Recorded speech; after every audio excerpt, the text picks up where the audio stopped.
Millions of people suffer from addiction. It is a disease, not a moral shortcoming or character flaw.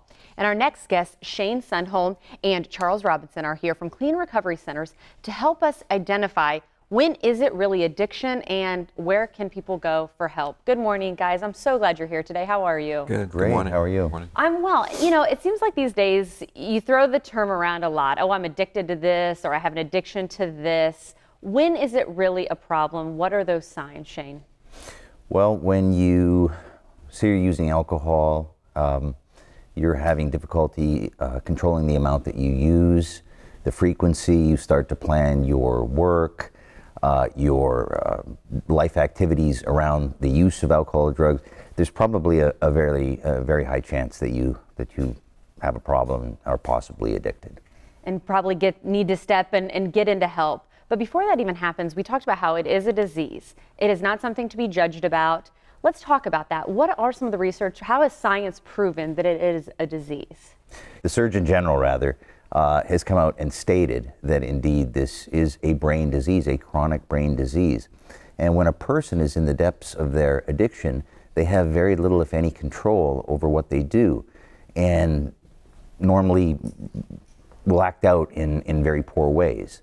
That can be very disheartening to the family, to the person, and so forth. And Charles, I want to get you involved here and your role at the clinic. When people do decide to get help, how are you able to treat this disease?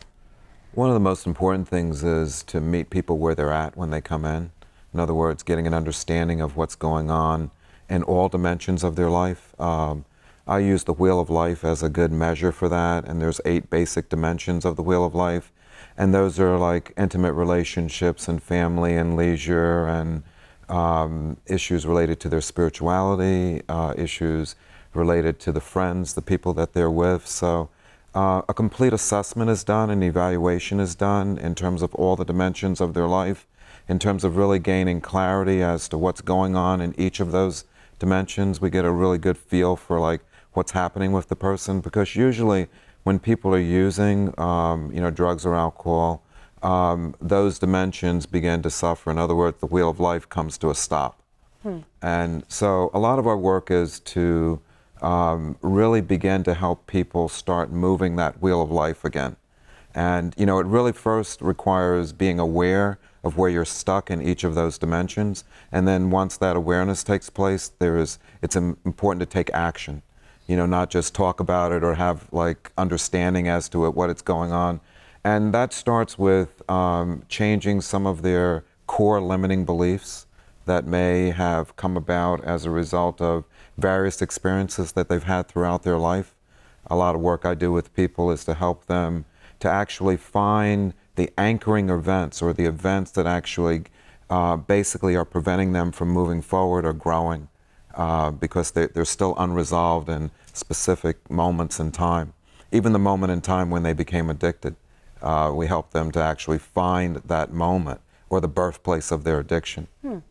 I'm going to use that term, that Wheel of Life. And Shane, I'm going to ask you, because you and I were talking before the segment started about how science has now talked about where addiction can affect what part of the brain. And I think that's important to alliterate, because there is such a stigma around that, and just to kind of drill home that it is a disease. Talk about how decision making is changed for people who are suffering from addiction. Sure. When a person is using, typically what happens is the areas of the brain that are used for judgment are blocked off. And you'll see an addict act out in various ways in an attempt to continue to use. And oftentimes they won't even remember what they're doing, okay? Using equals life, not using equals death. That's really how it equates in the suffering addict's mind. And that's where you can address the problem, help them. Again, we want to go ahead and point out their information on how you can get in touch with and possibly get help for someone that you love or yourself. Clean Recovery Centers. There's the phone number, there's the website, and they're even on Facebook. Gentlemen, thank you again for coming in today. We do appreciate it. Good. Thank you very much. Thank you.